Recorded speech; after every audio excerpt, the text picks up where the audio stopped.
हाथरस के पीड़ित परिवार से मिलने दिल्ली से हाथरस निकली राहुल गांधी एवं प्रियंका गांधी वाड्रा के काफिले को यूपी की तानाशाह पुलिस ने रोका।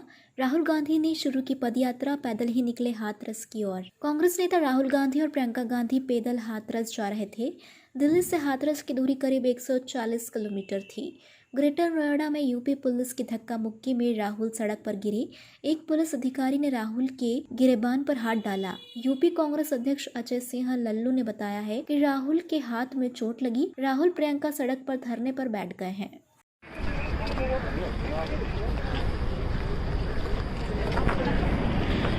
दलित की बेटी को इंसाफ दो!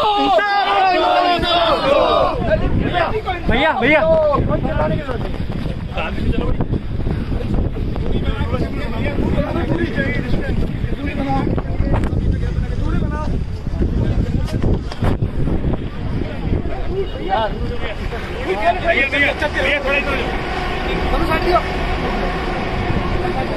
दूर हो जाओ। विक्रमजीत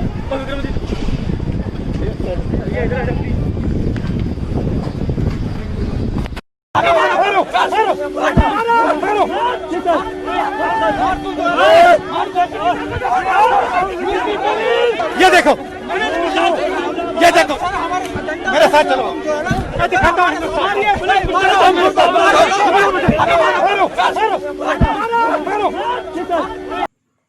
किसान की मौत पर परिजन और प्रशासन आमने सामने। बुधवार 30 सितंबर को ग्राम नापला खेड़ी में किसान नन्नूलाल वर्मा की मौत का मामला अब उलझता जा रहा है। नन्नूलाल वर्मा के बड़े बेटे संतोष वर्मा ने अपने पिता की मौत के लिए कर्ज को जिम्मेदार बताया, तो वहीं प्रशासन की ओर से कलेक्टर सीहोर की अधिकृत फेसबुक वॉल पर किसान नन्नूलाल वर्मा की मौत के पीछे पारिवारिक कलह होना कहा गया। कलेक्टर सीहोर ने अपनी फेसबुक वॉल पर कहा कि एसडीएम आदित्य जैन ने जांच की तो पता चला कि मृतक नन्नूलाल वर्मा का अपने पुत्र और पत्नी से झगड़ा हुआ था, जिसके कारण नन्नूलाल वर्मा ने आत्महत्या की है।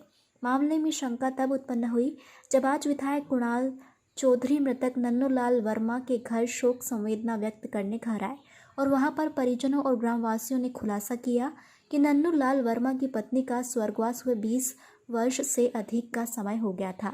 अब जबकि नन्नूलाल वर्मा की पत्नी को मरे 20 साल से अधिक का समय हो गया, तो फिर प्रशासन के अधिकारी एसडीएम आदित्य जैन ने क्या जांच की और किसकी जांच की, जो अपनी रिपोर्ट में पत्नी और पुत्र से विवाद के चलते फांसी लगाकर आत्महत्या होना दर्शा दिया। अब एसडीएम की जांच संदेह के घेरे में आ गई।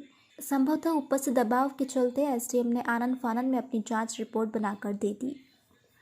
सीहोर से वृंदा विश्वकर्मा की रिपोर्ट।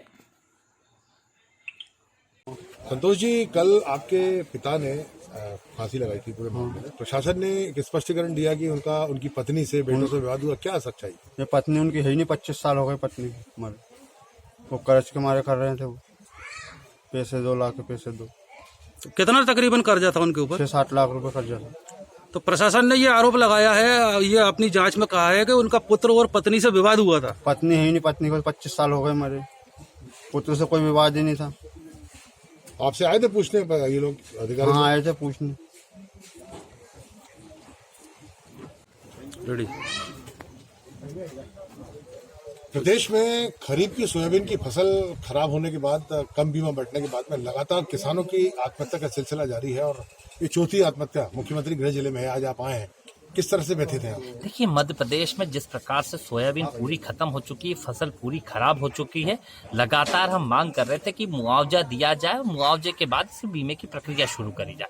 पर सरकार ने जिस प्रकार से हठधर्मिता से खेत में हेलीकॉप्टर उतारा और पिछले साल के बीमे की बात करके और जो बीमा कंपनियों से साठगांठ करके लगभग 5000 के करीब गाँव छोड़ने का काम करा, इसी का नतीजा है लगातार आत्महत्याएं कर्ज के कारण किसानों की बढ़ती जा रही है। यही सोच के किसान कर्ज माफी का अभियान कांग्रेस पार्टी ने चलाया था, जिसे बीच में रोकने का काम इन्होंने करा।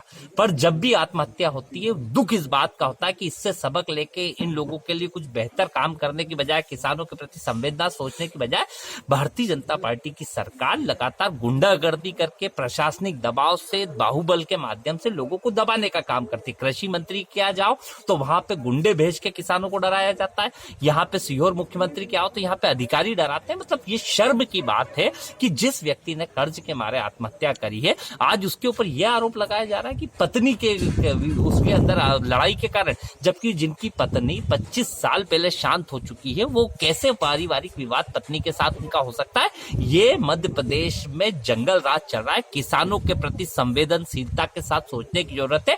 आज भी यहाँ पे पूरे मध्य प्रदेश में मुआवजे की जरूरत है, किसान को कर्जे से मुक्त करने की जरूरत है। लगातार हालात खराब है, लगातार प्रशासन मुख्यमंत्री की कठपुतली की तरह खेल के सिर्फ इन आत्महत्याओं को दबाने का प्रयास कर रहा है। आपकी नाश आप देख रहे हैं यश इंडिया न्यूज, हर खबर सच्चाई के साथ।